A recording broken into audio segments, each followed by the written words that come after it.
Venus, a high school student in Staten Island, receives an email informing her that she has been admitted to CalArts for her photography program. She begins to type a response but stops herself, unsure whether to accept or not because she doesn't want to be apart from her mother. She gives it a like when she receives a signal that her crush JP has tagged her in a picture she uploaded on social media. Then Venus' buddy Sydney gives her a video call, and they talk about a variety of subjects. Sydney talks about Nerve, a brand new internet game that's extremely popular. Venus watches a movie about it, and a robotic voice says that in order to be paid, people have to accomplish strange obstacles. Users have the option to sign up as either players or anonymous watchers. Venus thinks it edgy, but Sydney adores it. Venus then heads to the kitchen to talk to her mother Nancy about college, not telling her that Venus has applied to CalArts. She believes they may still live together while her daughter attends school in Staten Island. Venus offers for Nancy to rent her deceased brother's room, but Nancy declines because she hasn't moved past her grief. Venus later attends the student-athlete football game to snap pictures for the school newspaper. Before heading to her fellow cheerleaders meeting, Sydney begs someone to video her, for Nerve. The group gets right into their routine, but towards the finish, Sydney surprises everyone by baring her ass. That turned out to be a game dare, and she was rewarded for it. Teenagers around the nation will soon be participating in ridiculous activities like eating dog food, climbing onto a patrol car while skating, and leaping from a cliff in an attempt to earn money. Upon a player's registration, the game gathers all of their personal information and adjusts the tasks accordingly. Paying viewers register to view the videos and track the tournament to find out who advances to the finals. In addition, viewers are invited to record the players and can contribute ideas for challenges. Venus and her pals argue about the ethics of the game in a fast food restaurant after the match. Sydney takes the opportunity to point out that Venus is only an observer in real life, since she never ventures outside of her comfort zone. Sydney challenges Venus to ask JP out despite her objections. Sydney goes to tell JP that Venus likes him after Venus declines. Venus is devastated to learn that JP says she's not his type, and she leaves the restaurant quickly. She becomes furious when she receives texts for her buddies, and screams while riding her bicycle. She decides to register as a player on Nerve after returning home since she is so determined to show that she is superior at this. The robotic voice begins by stating the rules, which include: snitches receive stitches, all dares must be filmed in order to be authorized, a participant will be removed if they fail or bail, and the two players with the most viewers go to the finale. Subsequently, the game requests her fingerprint and generates her profile automatically utilizing all of her personal data from the internet, including her bank account details and preferred novels. Venus accepts her first dare, which is to kiss a stranger in a diner for $100. She then calls her friend Tommy to arrange a lift. Venus doesn't believe Tommy when he tells her that Nerve is to blame for some children's deaths, because it would have resulted in the game being banned. Tommy explains, drawing on his knowledge from the dark web, that each person who signs in creates a new server, which is why the game cannot be stopped. Venus takes too long choosing a person at the restaurant, and her phone alerts her to the fact that she has a time limit. Because Ian is reading her favorite book, she ends up choosing him. Tommy tapes Venus as she talks about the book to capture Ian's attention, before stopping to give him a quick kiss. After mentally counting the seconds, she returns to Tommy to make sure she received the money. Subsequently, the restaurant's music commences, and Ian joins in, dancing on the seats while gazing at Venus. Tommy explains that this is also a dare, but she still believes he's singing to her. After he finishes and collects his money, Ian sits down with the two and explains that someone handed him the book as part of the dare. Ian and Venus receive a new message at that very moment, challenging them to go to the city together for $200. Tommy supports Venus' rejection, stating that she merely wanted to do one as a joke. Ian suggests that Venus follows her friend's instructions and departs. Venus, who is upset, follows Ian to the parking lot and tells him she isn't the adventurous kind, but he still wants her to go. The two ride Ian's bike into the city and record the entire journey across the bridge. Sydney, meantime, is having fun with pals and participating in another dare that involves using an app to pretend to fart on others. She's getting a lot of support for this, but when she sees that Venus has entered the game and is rapidly gathering viewers as well, her attitude slightly sours. After the ride, Ian and Venus part ways to pursue their own challenges. Her next task is to try on a dress from an upscale retailer. Nancy receives notifications as she walks into the business because money is being deposited into their joint bank account in Venus' name. Venus ignores her when she attempts to call her daughter and finds the dress. Clerk approaches her and hands her another copy just as she is about to remove it from the mannequin. Venus accepts the challenge just in time, dashes to the dressing room, and records herself as she puts on her dress. She then likes what she sees when she looks in the mirror. Ian discovers her at that very moment, and dares her to try on some clothing. Tommy worries about Venus' safety even while he records a video of her for his admirers, so he registers as a watcher on Nerve to keep a watch on her. While Ian and Venus are preoccupied finishing their costumes with shoes, player Ty takes their garments from the changing rooms in order to complete another dare. Venus and Ian soon discover that their clothes are gone, and they also receive a $2,500 dare instructing them to leave the store. They choose to leave these pricey clothing behind and go about in only their underpants since they are too costly for them. They go unnoticed at first, but when they finally get busted, they are forced to flee while everyone looks on. This wins them a ton of admirers. They discover a bag containing the expensive clothing and the receipts on Ian's bike, and because one of their observers is with them, they can keep them guilt-free. Sydney phones Tommy to find out about Venus' plans. While they head to the site of their second dare, she becomes alarmed to learn that Venus is now in the top 10. Venus has to get a tattoo, which Ian has to pick out for her, and shortly after that Ian and Venus arrive to a tattoo parlor. He presses many designs and finds none he likes, so he creates his own and asks the tattoo artist to make the necessary adjustments. Venus settles into the chair, and as she endures the pain of the needle, the number of her followers continues to rise.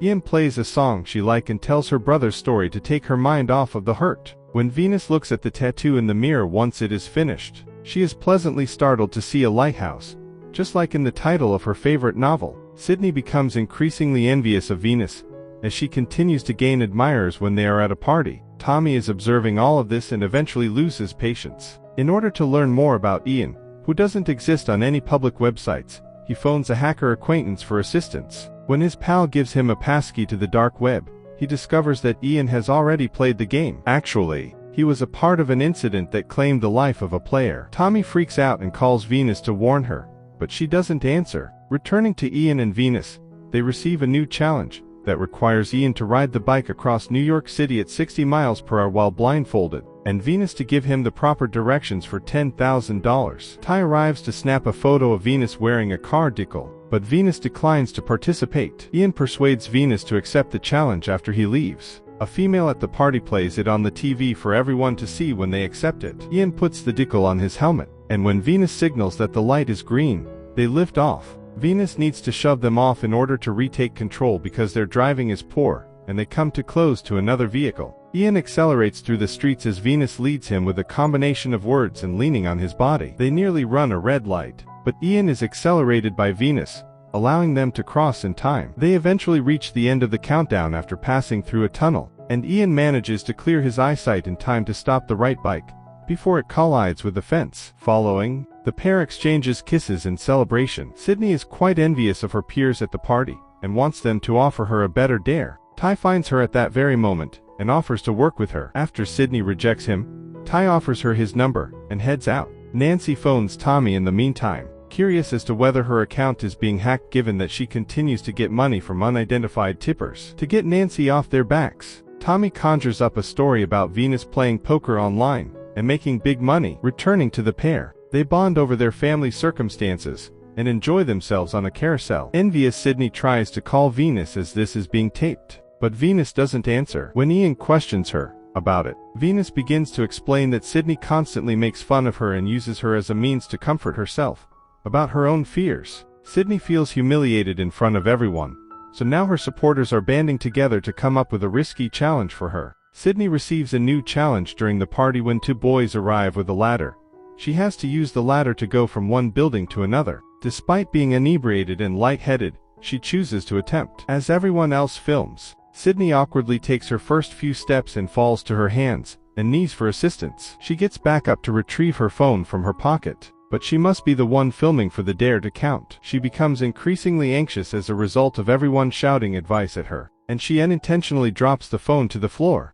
Nerve declares right away that Sydney has lost the game because she failed the challenge. People are also failing extremely risky dares across the nation, such as jumping over train platforms and getting caught on fire. Ty finds himself on the train tracks, where he remains motionless in the center to let a train to pass over him without injuring him. Now that his dare has been fulfilled, he holds the top spot. There are fewer and fewer players as more players lose. Ian and Venus arrive at the party soon after and are greeted like movie stars. Venus goes to check on Sydney after hearing that she's lost and discovers that she's getting into mischief with JP. This sets off a heated fight in which the two girls begin disparaging one another for their betrayals. Sydney goes too far when she makes fun of Venus' deceased brother. Venus receives a dare at that very moment to fulfill Sydney's abandoned task in exchange for $15,000. Venus instantly agrees, eager for retribution, and heads to the ladder. Venus is far less awkward than Sydney is, and with just a few pauses, she climbs the ladder and makes it to the nearby building. Nerve declares Venus to be first place, while everyone is having a good time. Tommy later tracks her down and informs her that Ian fabricated their fight since it was his dare. Ian chases Venus as she flees the gathering in a fit of rage. Ian pulls her to the elevator and tells her that it's more complicated than it seems, but he can't tell her right now since people are filming them all the time. Venus goes out of the building and finds a police officer to explain the game to him since she doesn't believe him and is sick of taking chances. While the police is unable to see what crime is being committed, onlookers begin to label her as a snitch. Nancy finds out her bank account has been completely depleted at the same moment. Venus, who is terrified because Ian just rode off in his bike, answers the phone. Ty appears at that very moment, apologizes, and punches Venus to knock her out in response to his dare. Venus awakens in a storage container a little while later. A few lights show her the words, "Snitches get stitches," and a computer screen. Venus is now a prisoner of theirs because she disobeyed the rules, the artificial voice says. They demonstrate their dominance over her life and family by displaying numerous significant documents on the screen. She needs to win the last round in order to exit the game, which requires her to travel the Staten Island ferry. She then kicks the apartment door to go and hides when she notices someone close by. Ian suddenly materializes in front of her and provides a comprehensive explanation. Last year, Ian and Ty performed Nerve in Seattle, where one of their friends passed away while attempting to scale a crane. They went to the police right away, but they were dismissed as accidents and no one seemed to take them seriously. Nerve destroyed their families' lives as a punishment for them disobeying the regulations. They stole their identities, interfered with Ian's dad's work, and posted pictures of Ian's sister online. After Player and Watcher, there is a hidden level called Prisoner, where Ty and Ian are both imprisoned. Venus is currently in the same scenario as the only way out of the game is to win the finale. Then Ian says that he and Venus may advance to the finals, and Ian can allow Venus to win because they struck a deal with the viewers, who gave him a hard dare with the intention of pushing Ty to third place. Venus calls Tommy for assistance, but she doesn't like the idea and lets Ian accept his dare. Sydney, who has learned the truth and consents to meet, is currently with him. After exchanging hugs and expressions of regret, the girls talk about the issue. Venus begs Tommy to alter Nerve's code and disclose the identities of every spectator because she wants to see the game through to the end, but also wants to ruin it. Part of the scheme involves sending Sydney on a covert assignment as well. Ian is currently reiterating the challenge that proved to be unsuccessful the prior time. He walks to a very tall building's roof and, as the drone records, hangs from a crane with just one hand for 5 seconds. Despite his fear, he succeeds and even gives the camera the finger at the very end. He's in the finals now. Sydney and Tommy proceed to meet with Sydney's hacker friends once she completes her portion of the plan. They are already working on breaking into Nerve's open source code. Nancy eventually discovers the game at the same moment and phones Tommy, who extends an invitation for her to come to the hacker's cave so they can discuss it. A paper bag is dropped for Venus by someone as she boards the ship. Ian discovers masked observers on the train that transports him to his next location. When Venus eventually arrives at a stadium,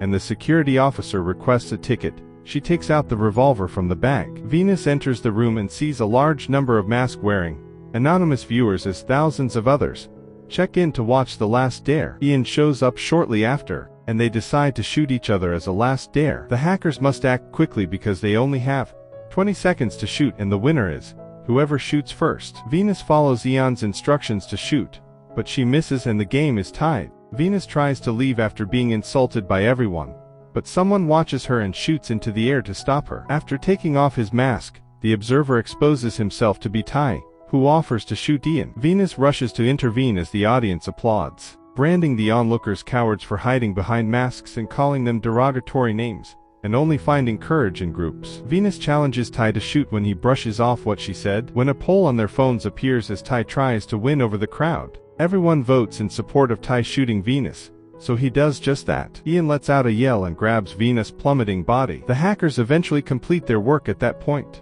and all of the victims' real names show up on their phones along with a notification informing them that they are murder accomplices. People around the nation begin logging out and abandoning the stadium in terror, not even leaving one server running so that Nerve can continue to exist. Ian, who is enraged, tries to shoot Ty, but Venus unexpectedly awakens and stops him. It turns out that Sydney was complicit in the plot when he called Ty, since Venus' blood is fake and his gun was always empty. Ian and Ty can now at last make up. Everyone rejoices in the den, and the hackers even receive Nancy's money back. Ian says his true name is Sam as they exit the stadium, and they share a kiss. Venus is now happily dating Ian and attending CalArts, all the while maintaining a stronger bond with Tommy and Sydney.